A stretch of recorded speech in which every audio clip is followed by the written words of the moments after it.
Vokabular benutzt, weißt du. Und durch das Vokabular hängst du. Kann man das auch machen? Ja, ja, klar. Ja. Kann immer eins auch sein. Ja, ja.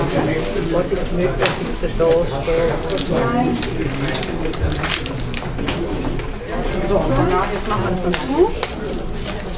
Jetzt machen wir das Kraftwerk hersetzen. Genau, weil danach machen wir nichts mehr und dann erst heute Nachmittag wieder. Jetzt leer.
Ja.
Hello, Tony.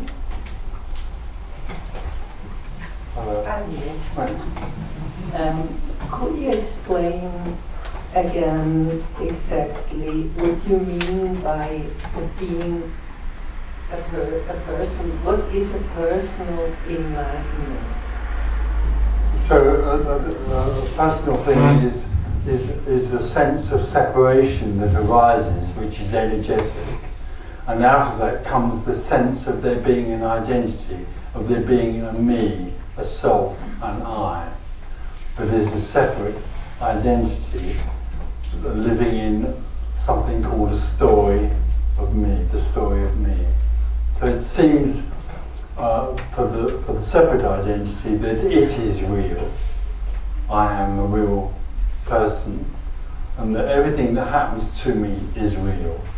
And although the person will give lip service to the idea that there's something beyond that's unknowable, it still experiences everything only as real in its subject-object reality. It's an artificial reality in which whatever happens seems to be happening to this person, to this identity in here, this person called me. And out of that comes the idea, obviously, as I said, that this person has free will and choice, which neuroscientists recently discovered is another fantasy.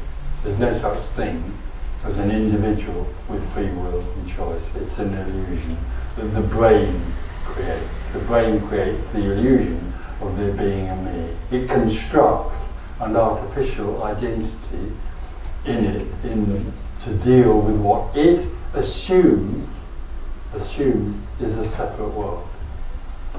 So the me is simply a vehicle in the brain to deal with what is presumed to be a separate world. So the me is based on a complete falsehood, and also believes that it has free will and choice.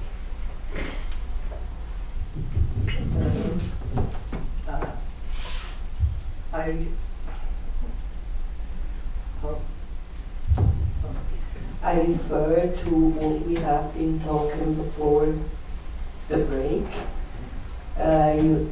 You have been talking about people, masters or gurus who apparent masters who are personal enlightened. Or no, they believe they are, yes. They believe they are enlightened, but how can they influence thousands of people with their energy? Oh, easily. Easily? Because the me lives in the story, then the me is very attracted to the story of becoming personally enlightened. So it's very attracted to another me that said, I'm a me, and in this story I've become personally enlightened, and I can help you do the same thing. The whole thing is complete fantasy. But it's very attractive. But these people, they say a lot of things happen to them inside. And months after this, yeah, there's all sorts of stories about the wonder of being personally enlightened. It's a fantasy. But how can I know who is? You can't. I can't.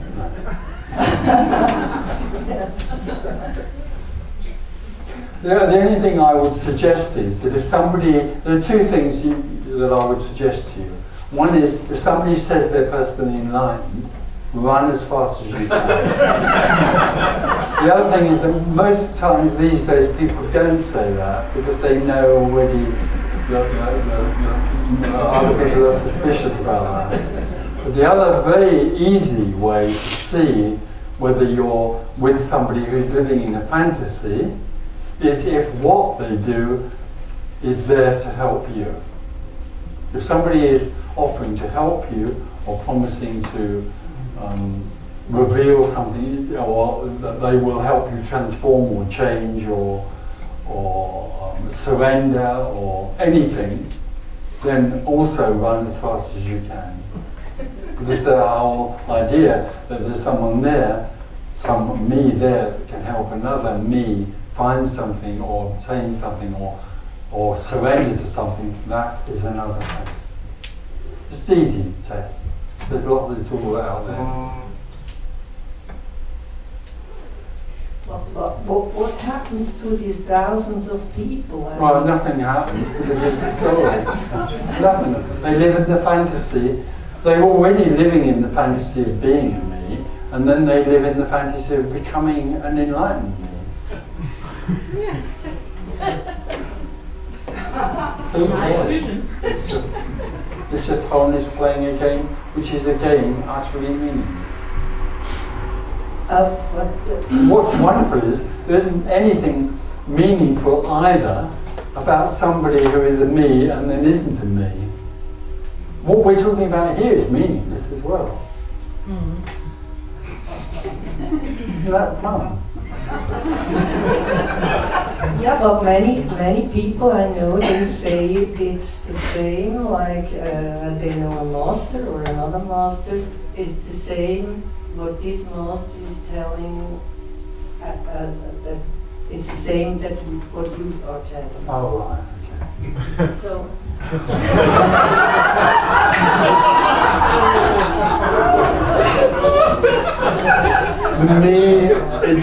It never fails to surprise me in a way how powerful the mind is, how powerful the me is.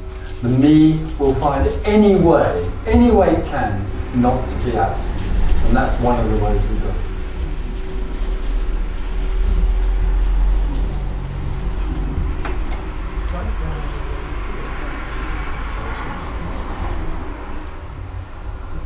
It's what happens, apparently.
So it's by accident that the ego disappears? No, it doesn't disappear.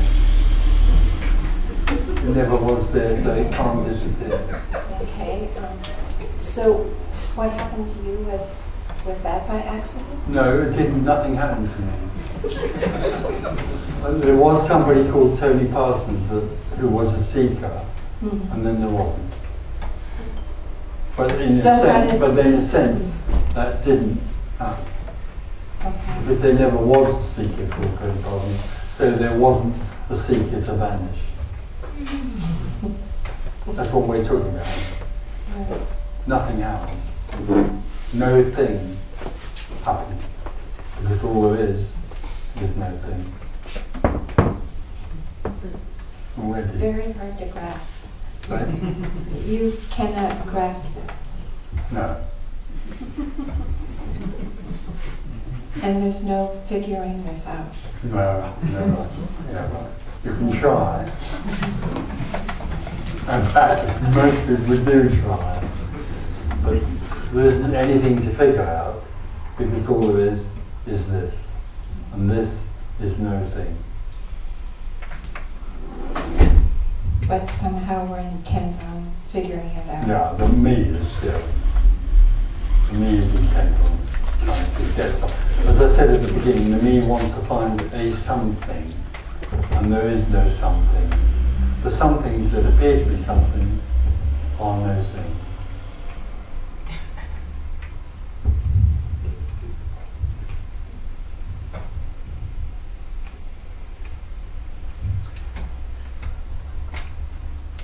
But the me thinks that some things are real.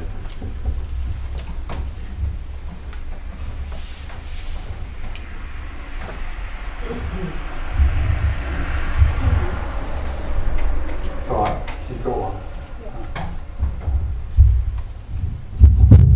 I'm sorry, but I'm feeling really angry because it's almost as if it's like the emperor has no clothes. Yeah. You know, It isn't it's almost, like, the emperor doesn't have any. I know, but you know, is it that? Oh. What, are you going to find somebody who will tell you that it definitely is that? You won't find them here. But it's so frustrating. Yes. I mean, I feel, I'd like to be able to understand it, to be able to explain it, to know what I'm doing here. That's the And dilemma. I just feel, what am I doing here? It's pointless. Absolutely. I did tell you that yesterday. This is the one place you'll come to which is absolutely pointless. As far as the seeker is concerned, it's the most frustrating place they can be in. And it's the worst place they can be in. It's worse than anywhere. It's awful. It is awful. And everybody looks as if they understand it.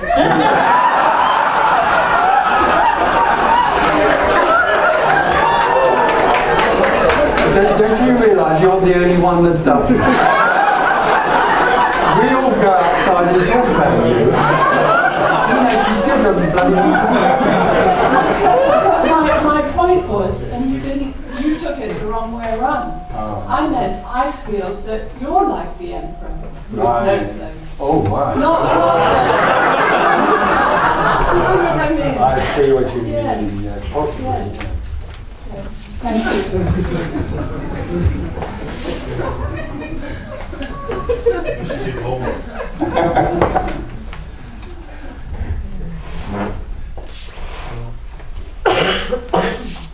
I could do a striptease act.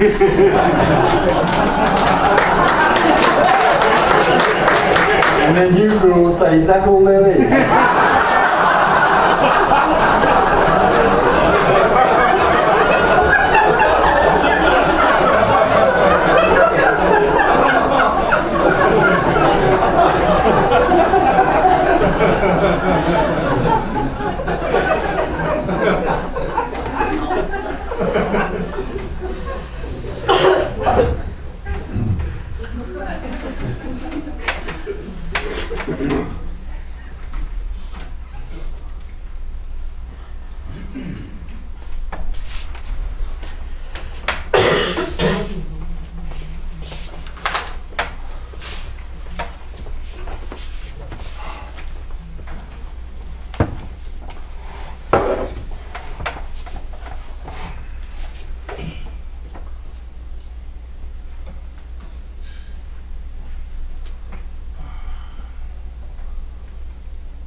energetic shift is random.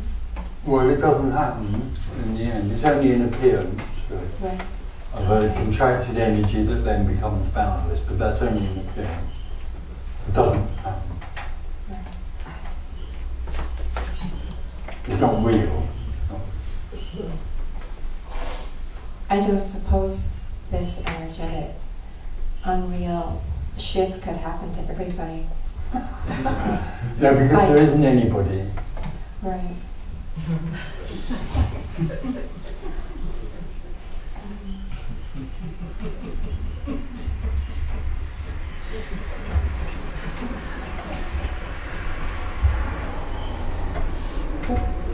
I give up. Oh, but that's the trouble, you don't. You don't give up. You can't give up. The me can't give up. That's the problem. The me doesn't give up.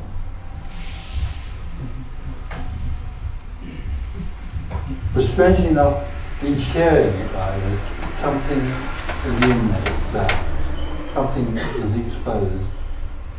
We aren't getting anywhere, but something is exposed. We'll never get anywhere. There's no way to get to it. What is exposed? The fantasy is exposed. The fantasy. Fantasy. Oh. Okay, no, I just wanted to say that. I have a question. Sorry. So sometimes my mind gets bored. Yeah. And I just want to share a short experience. A few weeks ago, a friend of mine came from the States and she started to talk about all these conspiracy theorists. Oh, yeah. And at the beginning I said, oh shit, I don't want to get into that, and it's just not for me, but I just didn't want to listen. And then I started to read this book of David Icke, and so I somehow knew it's bullshit, and then still my mind got reading, and I got fear, and the whole story, like a really bad movie. But somehow I was watching myself doing it and knowing, wow, why do you care about it? Can you talk something about this? How we can get the mind gets occupied in stuff that. Oh yes, because that's what we're describing here. What we're describing and what's being exposed is the fantasy, the idea that there is someone sitting in this room. But it's such a fascinating fantasy, and we grow up believing it, and we're indoctrinated with the idea that we are someone in the world, you know, and we can change the world and change our life. So the whole fantasy becomes fascinating, and we are totally enmeshed in it. And just like the fantasy of conspiracy, then the fantasy of me is the most powerful narcotic there is. There's no greater addiction than me. So are you still reading news? Sorry? Are you reading news? I don't read anything, but reading news happens.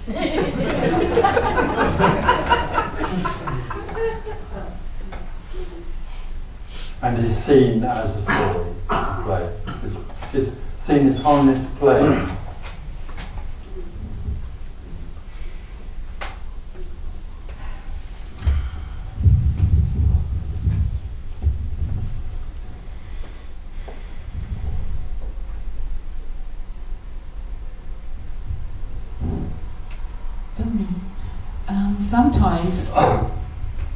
Sometimes the illness, so-called demons, appears like being close to a certain enlightenment. Can you say something to that? The demons? No, the illness called Dementia. Oh, I can't. No, I don't know. I don't think it necessarily is. There's still a sense, I would have thought, of some me there that is now incapable of a line of thought. I don't know enough about it. Okay. Mm-hmm. I haven't no experience. It's just that I feel energetically it feels very strong sometimes. Right. There could be some comparison down, but anyway, that's only still a comparison and still appearing something, appearance. And another thing similar, sometimes accidents or out-of-body experiences seem to be turned into enlightenment? Yeah, well, this is not anything connected with the outer body. Yeah. Because there isn't anybody to be out of the body. All right.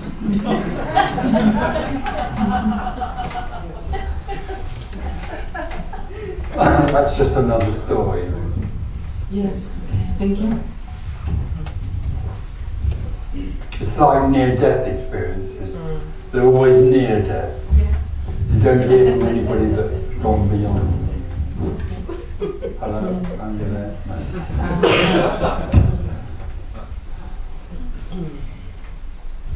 Even so, you see this body laying there, and you don't know this body. You have nothing to do with this woman laying No, but there. it never did have. Pardon me? But it never did have. There isn't anybody that dies. So when you see a body without anybody in it, the me would see that as a different thing. But actually, it's the same thing. There's still a me. They're just body. There's no one in the body, Anyway. whether it's the living body or not.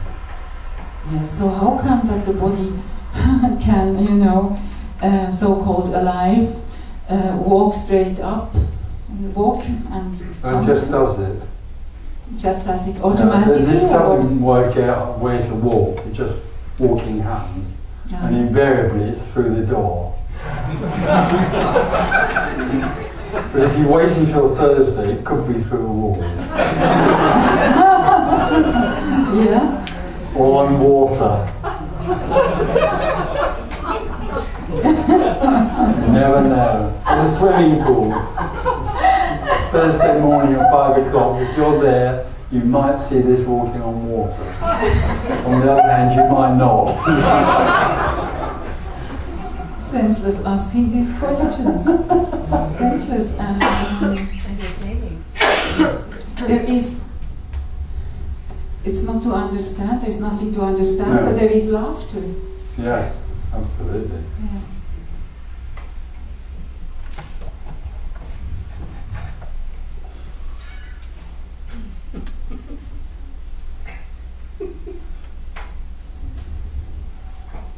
Can you pass the mic on?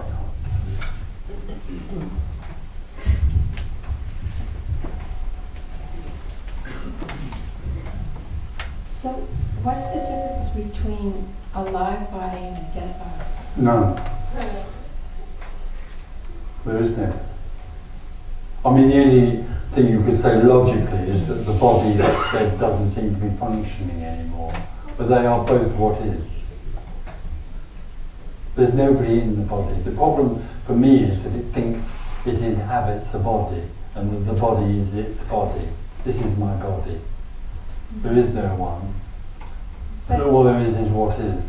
but one is alive and one is dead. Well, yeah, but they're both what is. There isn't anything in there that's doing that. There's just an apparent aliveness or functioning, and then an apparent not functioning. There's no difference between a body and a wall. They're both what is. And there's no more value in a body or a wall. They are both what is.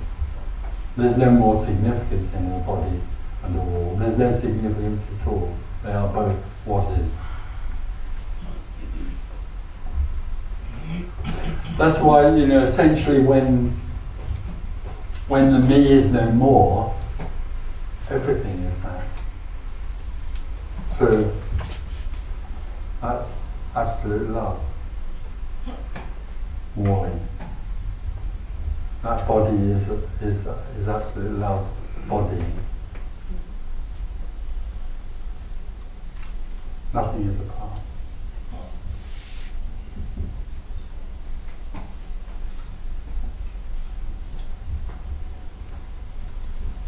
But they all have energy. Well, they are all energy. They are all wholeness or oneness or energy, or they are all being, beingness.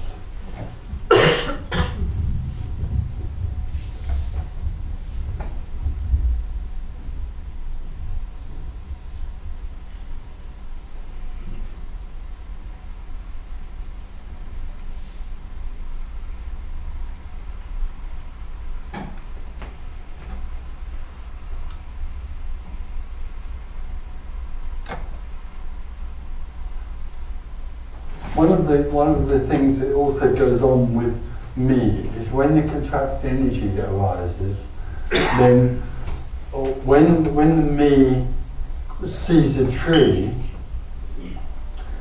what happens in the brain is that the tree is solidified.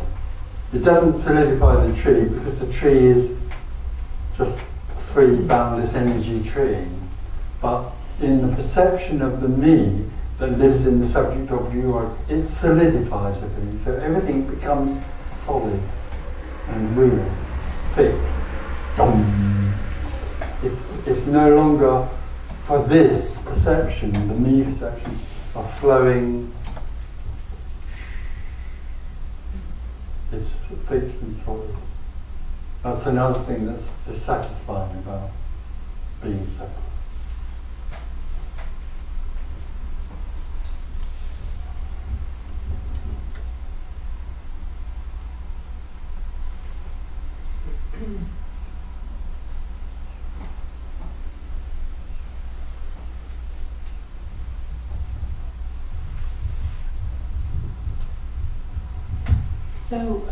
So by naming a tree, it solidifies it. Well, not really naming. Naming is really only a symptom of separation. Naming is a way of labelling something and therefore knowing it or being conscious of it. And being conscious of it or knowing it is being in control of it. That's the belief. It's a fantasy. But the belief of the me is that it has to gain knowledge. It has to know everything in order that it can be in control. By knowing something, then you can, to some extent, control what it is. If I call that thing out there that's green a tree, then somehow I now have ownership of it in some sense. It's the me's need to be safe. And by knowing the tree, I know I am a person. It's a sort of feeding system that goes on in that fantasy. It's a fantasy feeding system that goes on. You can separate yourself from By being aware of the tree, awareness, knowing, being conscious of the tree, I then maintain the consciousness of me, self-conscious.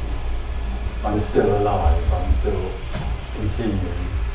But actually the opposite is true, because in the naming, the name completely disappears. Oh, so that's Yeah, I say this is the mic. The sense of me is completely evaporated. Oh, right, that's interesting.